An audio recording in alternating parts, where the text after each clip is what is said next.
Welcome to I'll Marry You, a podcast with me, Olivia Coleman, full of tips and tricks from the UK wedding scene, interviews with industry experts, and a whole lot of oversharing. I would imagine, though, that a lot of people, a lot of your clients only want you. They don't want... But I'm still in the process. Me saying that somebody else is then involved doesn't mean that I'm devoid of being involved in this process, but it means that they will step forward in that moment or come with me. And they're the right person in that place to do it. I can't draw a floor plan. I haven't got the patience. If it takes more... No, I think that's the brilliant way of tackling it. Next task. So I've got somebody there who will sit and do that, and then I will bring them to that meeting to sit and walk them through that particular plan. But I think that's very sensible. Obviously, if it was me, I'd have you, wouldn't I? Yeah, absolutely. But then you have me anyway. I'll still sit in the same meeting. It's just I'm literally like, I'm not the right person to talk about vans, logistics, or who's turning around in what loading dock. I was like, I don't care. All I wanted to do was make sure it arrived. I don't care, Karen. I don't. I just want to know it arrives so I can make things look pretty. But yeah, I'm the star. Okay, I'm not. No, I'd be exactly the same. But like, this is so. And also, I don't know if you're like me in that I realized this the other day when I walked past someone who was just really struggled with hygiene, and I say it on my face. If my mouth doesn't, and it usually does, my face says it, and I really struggle. You know. Yeah, and there's a truth behind when you're working at a particular scale. Again, goes back to your original point. It's not necessarily that I'm like doing anything better than I was at the beginning. I'm doing more of it. So creatively, that didn't change. What changed were the logistics. And it's a real marriage of creativity and delivery that ultimately really yield your success. So... Because I can imagine it must take a hell of a team, and the logistics and the flights and the transport and it must take a hell of a lot of working out. Of course. I mean, jokes aside, I basically have somebody on staff who is a travel agent. That all she was book our hotels, transfers, flights, all of those things. Totally important and necessary. But like at the weekend just gone, I had a team of 74 people. 24 people from A to B from different parts of the world, all coming together in one moment, doing this particular project. But I've got 74 different needs, 74 different preferences. I've got 74 different like food requests. So I've then got people who are looking after that team to make sure that when they come on site to perform for you, they're happy, they're satisfied, they're fed, they're watered, they're well cared for. Like that's incredibly important because each one of those people is an artist. Yeah. Curated a really beautiful group of people that are going to do the most beautiful work for you. But actually, all of that behind the scenes stuff that other members of my team look after is the most important thing, because you have an unhappy artist, you're going to get happy work. And I do think I don't know if you've had the struggle before, but I do find that you, as people, we are either one way or the other. For example, I am... My mum takes the piss, a creative. I'm a creative. And my husband's a sodding car mechanic. Okay. The man he's not got a creative bone in his body. So he struggles with a lot of it. Sort of, I'll say, oh God, I'm absolutely exhausted. And he'll be like, why? You've just been at the wedding for 3 hours. Why are you so tired? I'd be like, well, because I had to fucking sparkle like a diamond, and I had to be entertaining, and I had to be funny, and and it's the difference, like you're saying, your team of artists require different things and they have to be in a good mood. They have to feel inspired. They have to be well rested in order to do the best work, while let the other people, my husbands of the world, deal with the logistics and all that stuff, because they can do that when they're miserable. Do you know what I mean? No, my job is really, I believe, to play middleman. It's not only to matchmake in terms of the client with the right artisans or creatives, but create the right team. Exactly. But then equally to sit and play middleman between the client and those creatives. So that if they've got a critique or if they've got something that they want to say, it's directed towards me. I can take that in whatever form it might arrive. And then I can feed that down to the creative in the way that they're going to need to receive it. Because if somebody just comes and barks something at them in part, they might get very, very upset. And in which case, then the creativity struggles. So I play middleman a lot in that whole process. And really, I am there to art direct and curate the overall look. more so than just one particular skill. Mm, And I've really tried to marry in the last like 11 years, I've really tried to marry and perfect using both sides of that brain, where I bring as much creativity as I can to the designs that I produce, but equally mm, I bring a logistical capability of being able to deliver those on time again and again and again consistently. And that's ultimately mm. what has yielded the reputation and the trust for working in difficult environments or with challenging clients or at scale.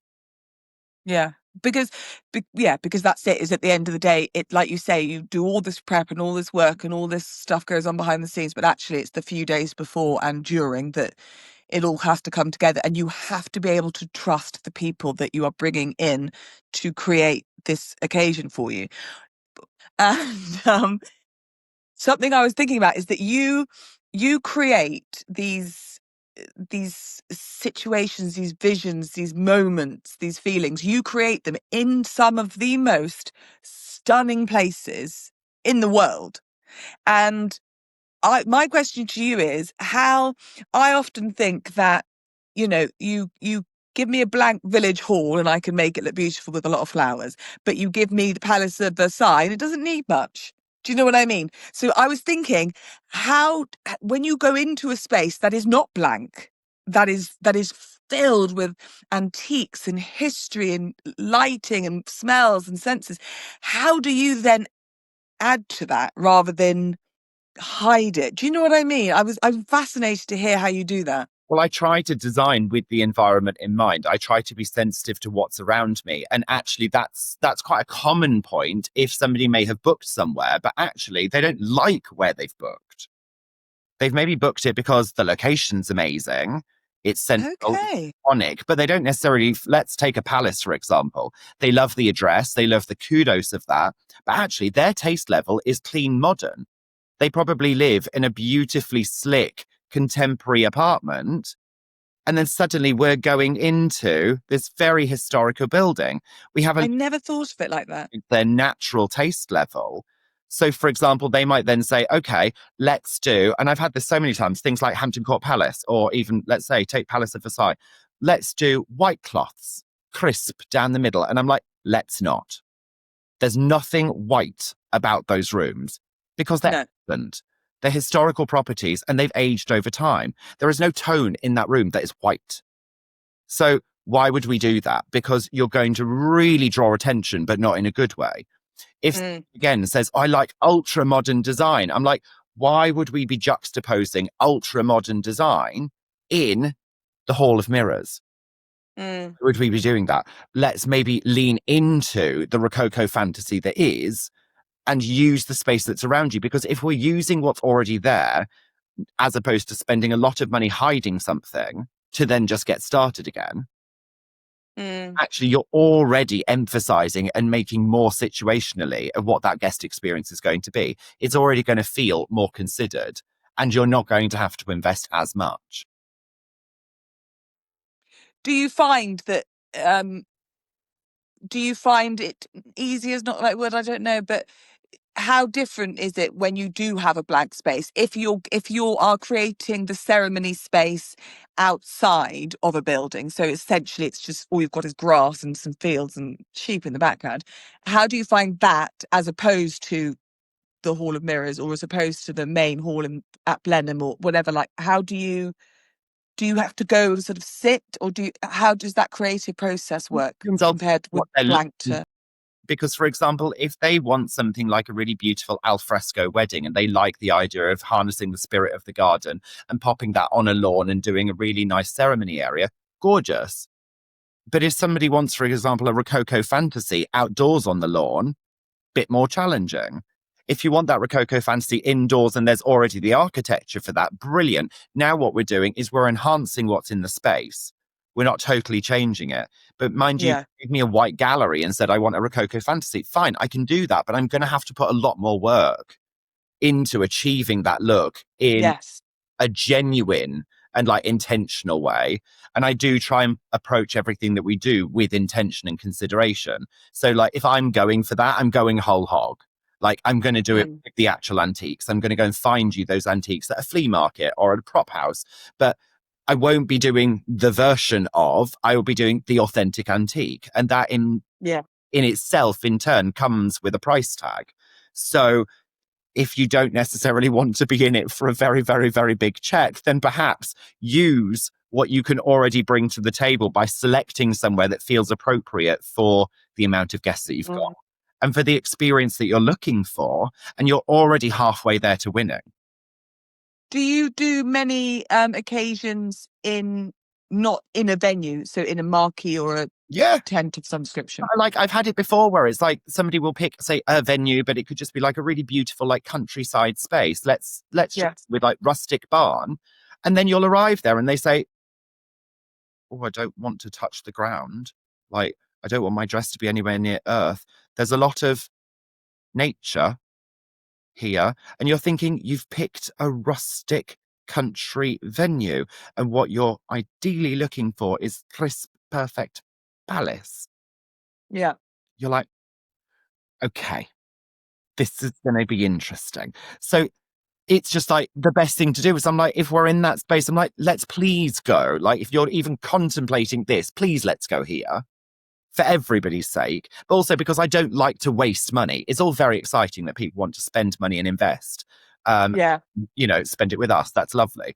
But I don't like to waste money. I don't like to spend money just getting to what I would call point zero for me just to then start designing, i.e. hide a load of things before I can even start doing my job.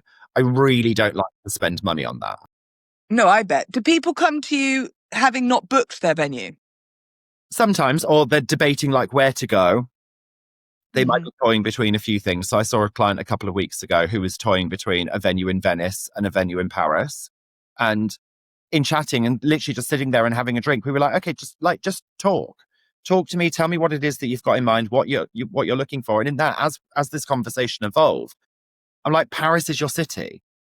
Paris is the space you want to be in. You want to do 3 or 4 days with your friends. You want to do a little lunch over here. You want to do a glorious dinner here. And then you want a fancy like gala dinner this night. Perfect. This is where you need to be. Oh, yes. We need to be in Paris. We do. We all need to be in Paris. If I'm honest, Larry, I think I was born for so much more in this world, you know? I just think I need, oh my God, I feel bad now. My husband's going to come home tonight to our shitty 3-bed terrace and I'll be like, darling, where's the Kristen? Like, what the fuck's going on with you? We need to move, darling. I need to be in the 9th Adonismont. I can't be here anymore. I must go to Monaco. Do you, I imagine you sign a lot of NDAs. Yeah. Does an NDA mean that you can't put anything on your website or social media, or does it just mean you can't say who it is? Depends. Each contract's very different. And does it frustrate you that you could do, I mean, I suppose now you're doing enough of them, but does it frustrate you that you do this incredible work that in theory no one else will ever see? No, because I think what we need to realize and what we need to remember is like we're being paid to create something for that particular client. Yeah. Social media in itself has changed so much in the last decade. And I'm just kind of on the cusp of being of an age where, I mean, I remember life without it. I remember coming into this space where I've worked with people in a very private capacity and I understand that level of discretion. So actually I struggle with the concept of putting work out into the universe that discusses somebody else's celebration. What was interesting is literally like 2 days ago, I had a message from a bride very, very late at night. And I woke up to this WhatsApp saying, are you ever going to be publishing my wedding on your Instagram or was it not good enough? Oh my God, well, your wedding was beautiful, but it was also 2 weeks ago and I haven't got the photos back yet. But like, yes, I'll be posting it, but it's such a weird transition as to where things have gone. But I do feel that sometimes people forget what you were being hired for in the first place. And you were being hired to create this for this particular person's celebration. You weren't being paid to do a photo shoot. You weren't paid to then sparkle their name all over Instagram. You were actually being paid to deliver something in that moment. And I do very much believe that each couple deserve that level of privacy. They also deserve the level of considering what and when something should be published. So if they want to put it out into the universe, whether that's just a post or whether it's going into a feature or it's going into Vogue or whatever, like you will never see me post something that they haven't already put out into the universe. I always follow suit because I Yes, wait for them to lead and decide how they want to do it. It's their wedding. It's not mine. I know. And I do find that funny. I've never posted anything on the day of the wedding. You're right. I've never posted anything until someone else has, until they have. The one But it, thing more than anything on this planet is when you watch somebody and they do a story and they film like the bride walking down the aisle. She hasn't even said I do yet. And you yeah, put that out into the universe and she hasn't even had a moment. she hasn't even fucking said I do. She Hasn't. might not even say it. She also paid to say I do. She paid to have her moment, and therefore she should be the first person to be able to pop it anywhere. I know. But I have had it before. Obviously, our social media's at a different level, but I have had it before where as I've left the wedding, people have been like, oh, can't wait to see it on your Instagram. Like, oh, and it's always the ones I don't want to put up that say that. It's not the fun ones. I'm like, oh, really? Okay. It's such a weird dance. I always feel uncomfortable in that space. I always try and work out what's right to do for that. I'm not, somebody who's very, very heavy on social media. I'm not social media savvy. I understand that it's something we all need to have in our lives. And I think it's a really, really useful tool. But I do try and respect that line where, regardless of whether I'm signing a confidentiality agreement in any form, it doesn't take one of those for me to wait. I will always just wait, Yes. allow the couple their moment. It's their wedding, it's not mine. And then I'll follow suit. So how do you, because for example, sort of leading on from that, I get a lot of my work comes through social media, the podcast, but mostly recommendations. How do you, I imagine you're inundated. I imagine that you've not had to look for work for many, many years, but does it come through word of mouth, recommendation, do you work with the same planners a lot, the same venues a lot? How does it, and how far in advance do you book that work? I'd say, yeah, very much all word of mouth recommendation. It's all been that. And that's why I say at the beginning, it's working consistently, time after time, time after time, that really develops the people that you work with, the projects that you get at the level that you choose to operate at. But that work will usually, for me, come in. I'd say we're more last minute than most. So like Really? the weddings that we'll get will be sub 3 months. Really surprises me. Why is that? I think sometimes just the nature of the client profile, but equally at the same time, in the last few years, that has started to shift slightly with some of our client profile that's changed ever so slightly, where we'll maybe get 6, 9, 12 months notice, but there's always a smattering of both. And like this season, typically I'll always get something that pops in with less than 4 weeks notice. Mm. But it's just a case of, say, how many of those would one actually kind of get going into a particular season that will ultimately then affect how the dynamic of the team works. Because it's easy to kind of drop what you're doing for one or two. But as we were saying at the very beginning, one needs to manage the experience giving every single client. And when I'm on site, I'm giving all of my attention to that particular Absolutely.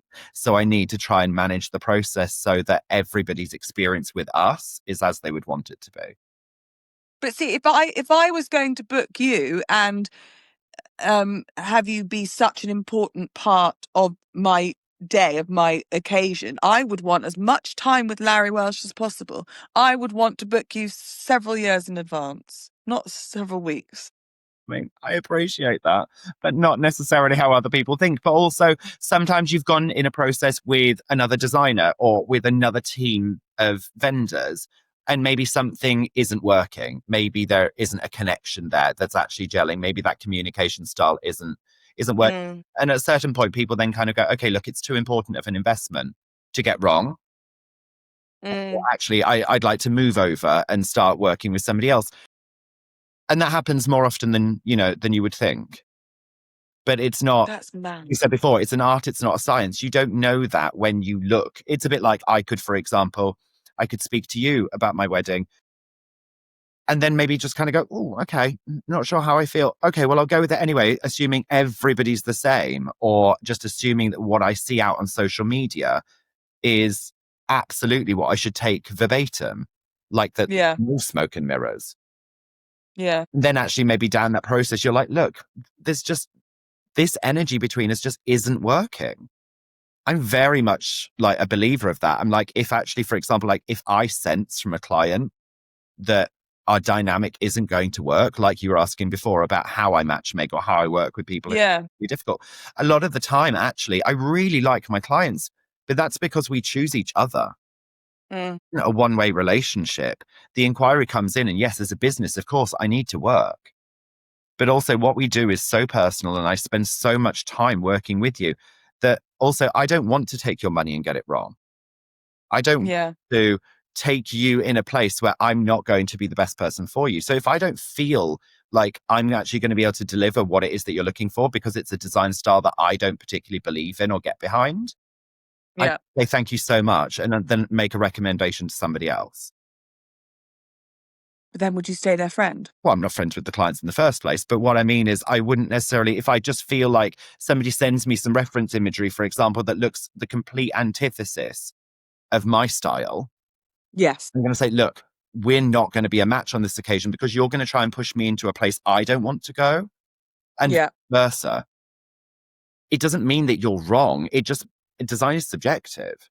So it means, for example, you, on the other hand, could absolutely love the reference imagery they've got. You could think it's the epitome of elegance, and I could think it's nothing worse. So therefore, what I'm going to do is read what I believe is your style and taste level. And if I don't think it's right for me, I'll make a recommendation as to another designer that I do think it's well attuned towards. Yeah. No, I see what you're saying. I've done that before with the celebrant because it's such a personal, the personal thing, and it's the relationship between myself and the couple is really important. So if they're looking for something that I can't offer them, and it's important to me, no matter who they are, that they have the best experience, then I'll, recommend someone else. Tell me, we work in the industry of being amongst other people. It's all about relationships, and it's all about that energy level. So it's all about matchmaking. And if you don't think that that's right for you, I think the kindest thing to do in that setting is not take them down a journey and a path and waste their time. It's pass them, but refer that on. And I always believe then good karma is the same. It comes back around again, and somebody will do the same for me. Somebody will call me and say, okay, I didn't think that you were the right person in the first place. I started this project and actually it's not right for me. I think it really needs to be with you. Oh, I'd love that. How nice would that be? Right.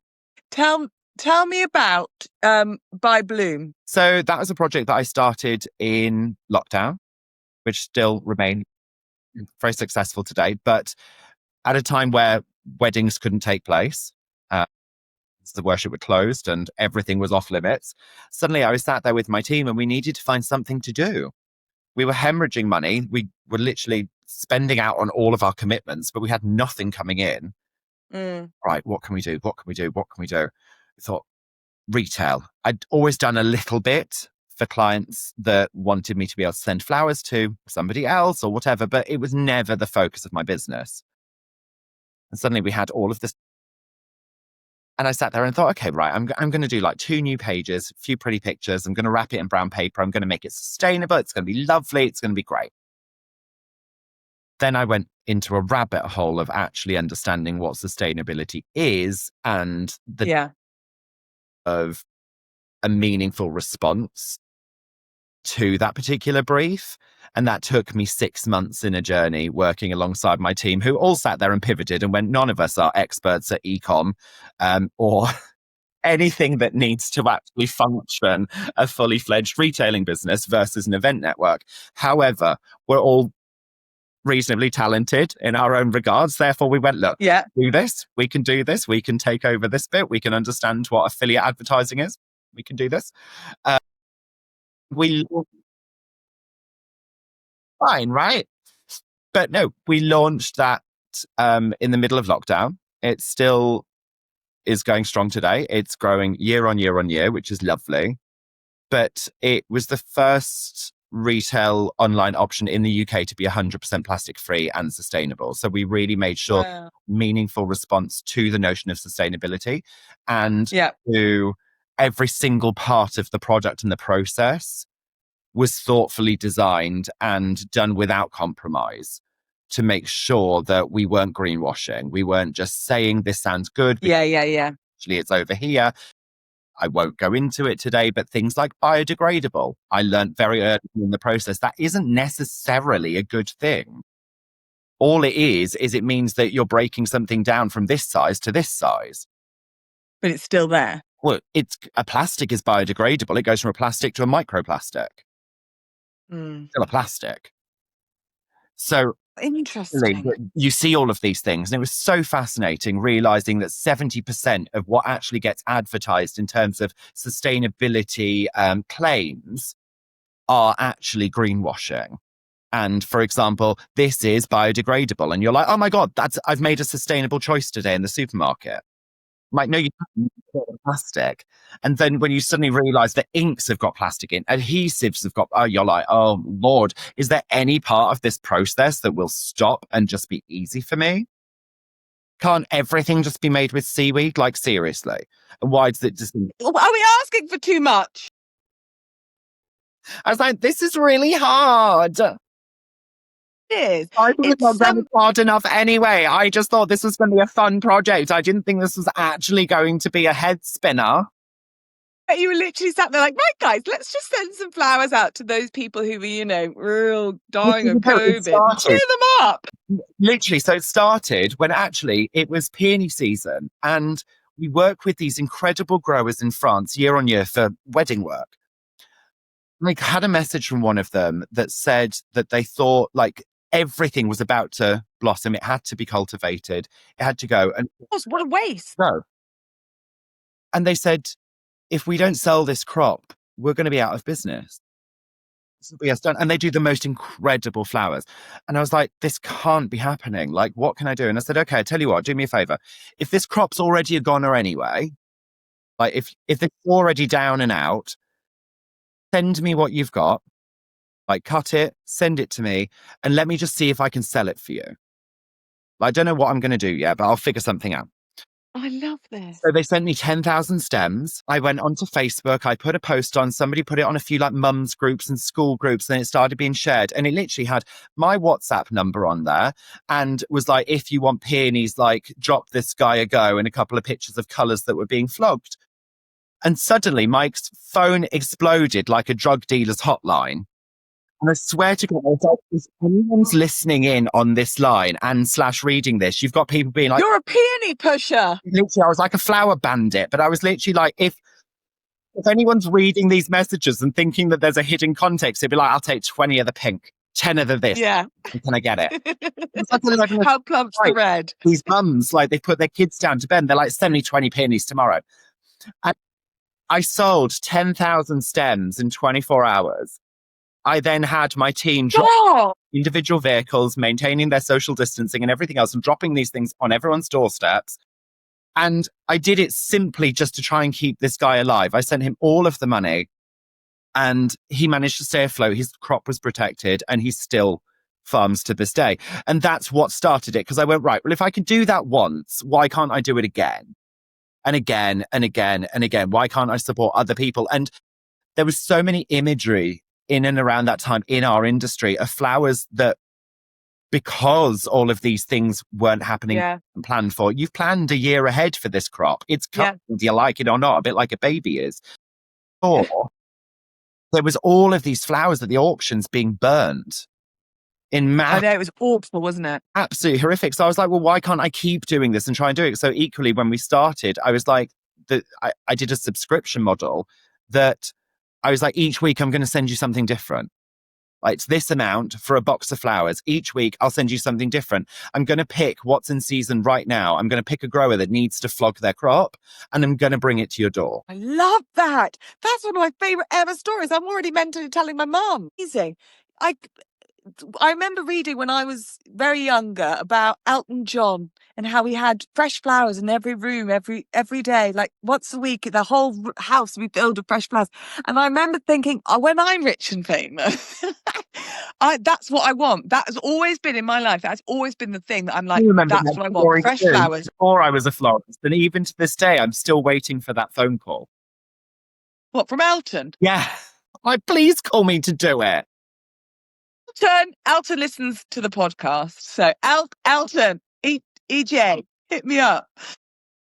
Just, to have fresh flowers in every room in the house. And actually, lockdown made people do weird things, but it was that it sort of brought you back to basics, didn't it? And actually, the little things became the big things because you didn't have the big things. So making the cocktail took half an hour and drinking it took all of 30 seconds. Arranging your flowers, like that was your daily activity.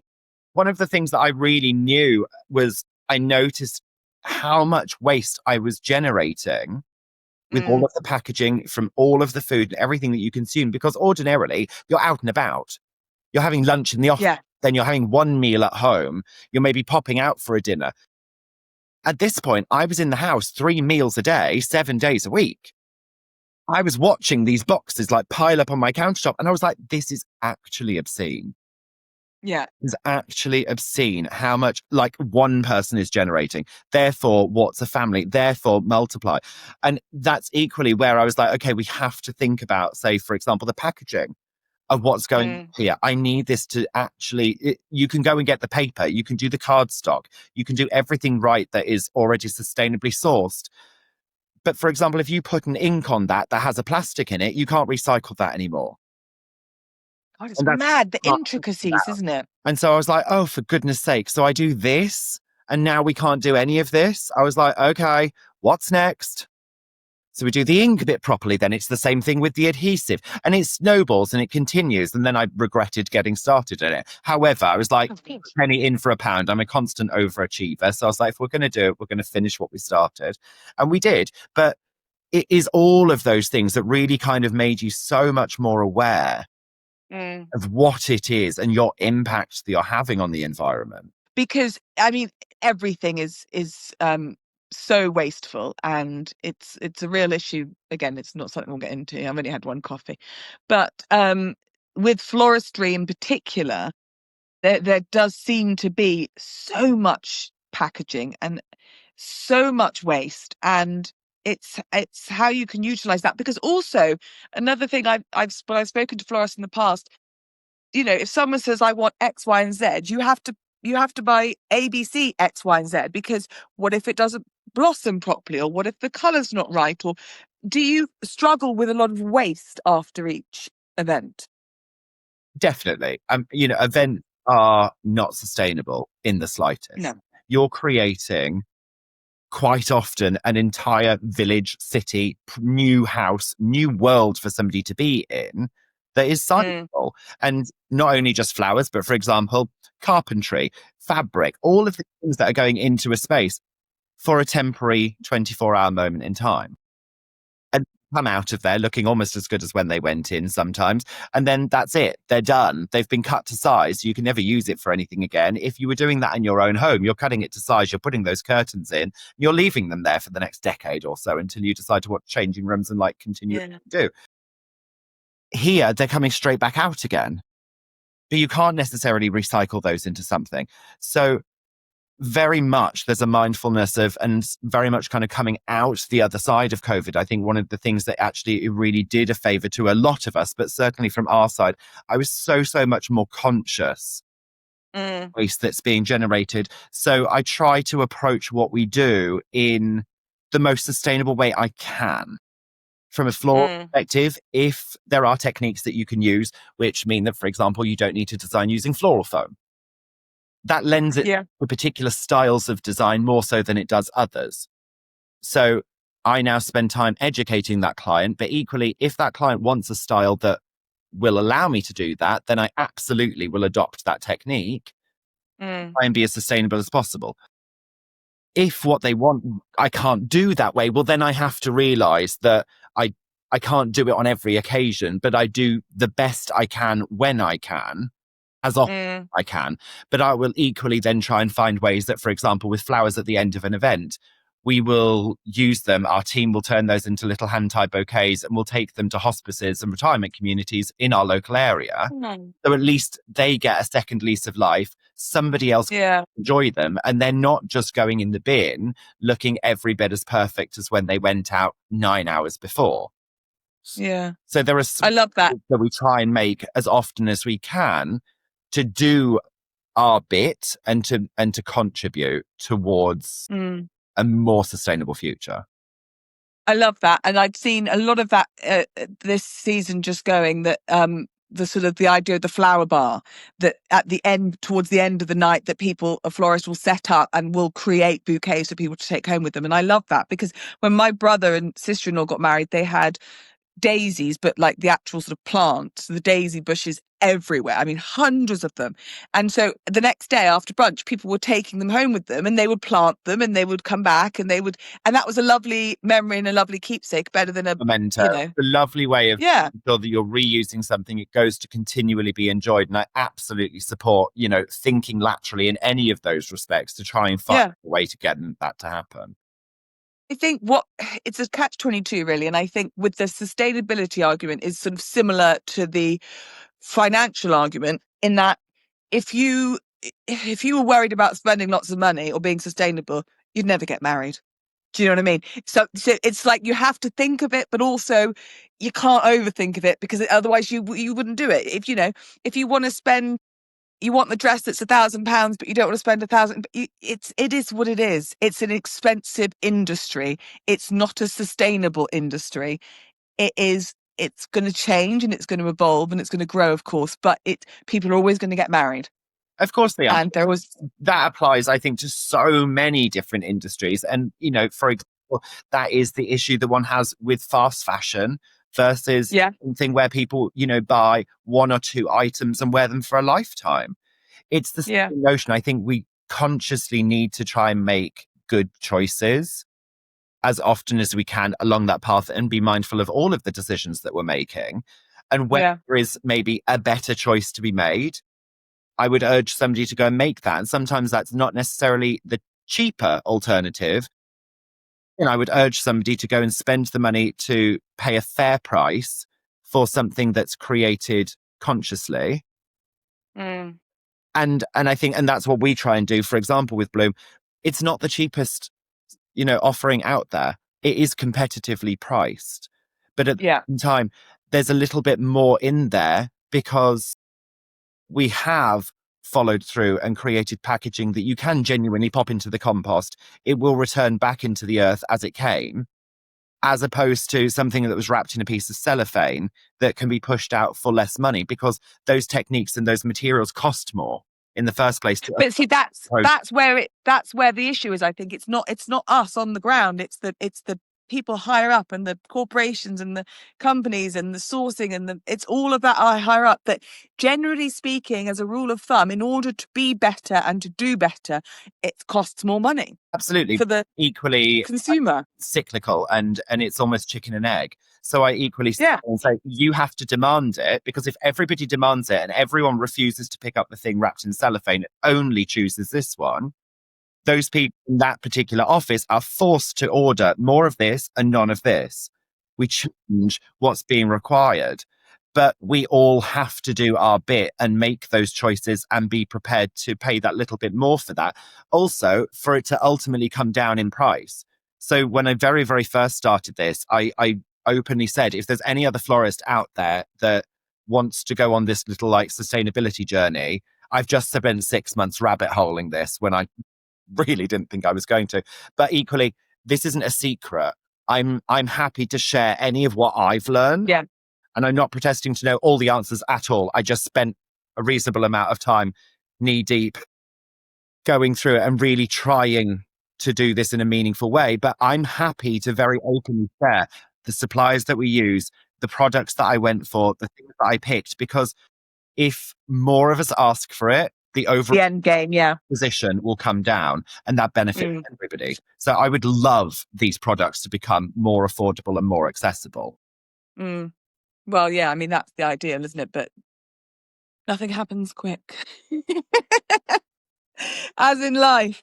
So you're in London now. Where are you off to next? Where are you jetting off to tomorrow, probably? No, I'm actually here for the next couple of weeks, which is lovely. I've been away since the end of August and I returned last night.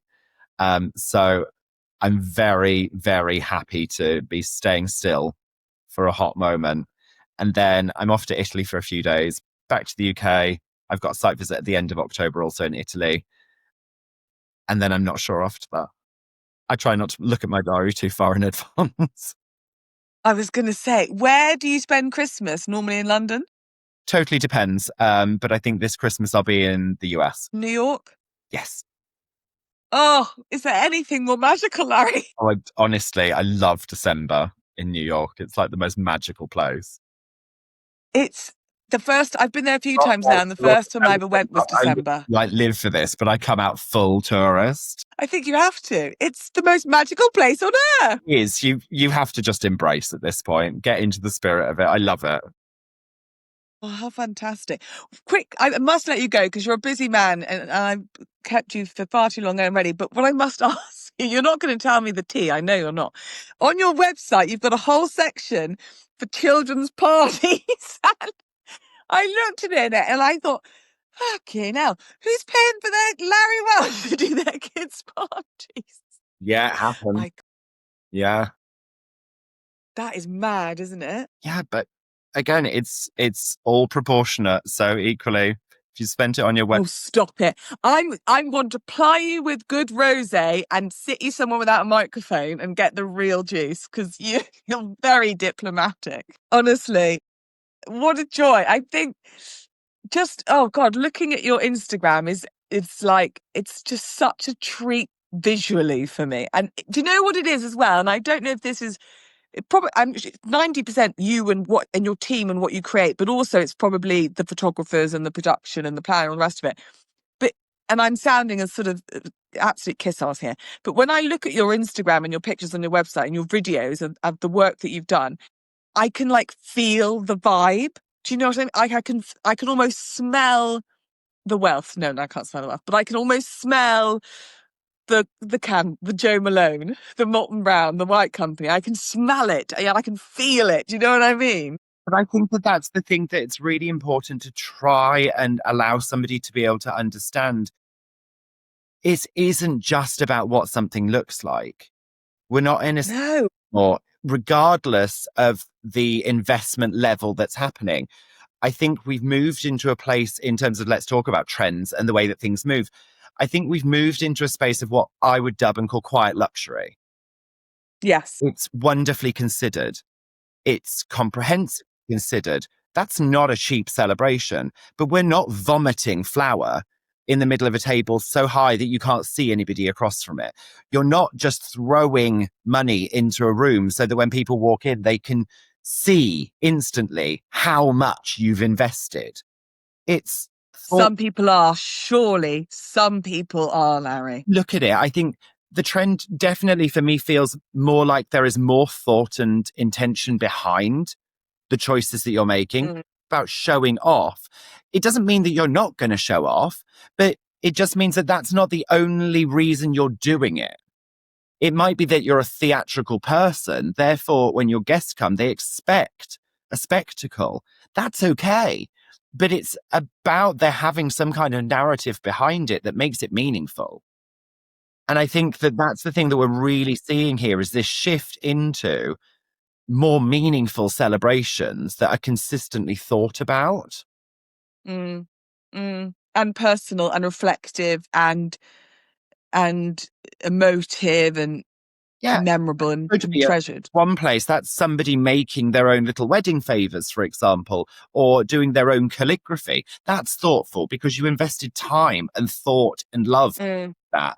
Or it's somebody else paying somebody else to do exactly that for you because it's beautifully done and you don't have to get cramp in your wrist. But it doesn't really, that doesn't matter. That's where it's about the intention that goes into it. And ultimately, like what I always say, the most thoughtful or the most memorable weddings for me are the ones that are thoughtful, where people have thought about every part of that journey or that process. Yes. So that, and that could be a friend of mine who's paid to do their own wedding in their back garden versus one of my clients.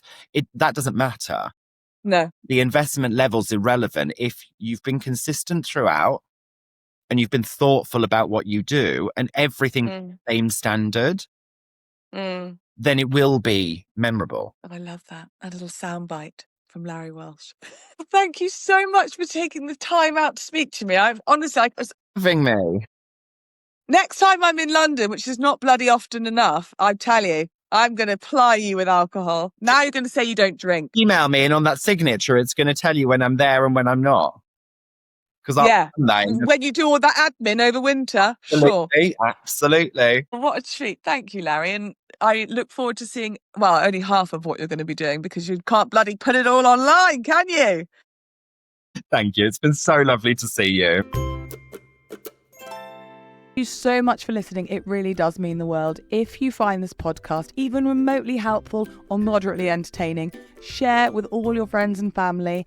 You can DM me any questions, queries, if you want to share any stories on the podcast Instagram at I'll Marry You Podcast. Get in touch. I want to hear all your tall tales.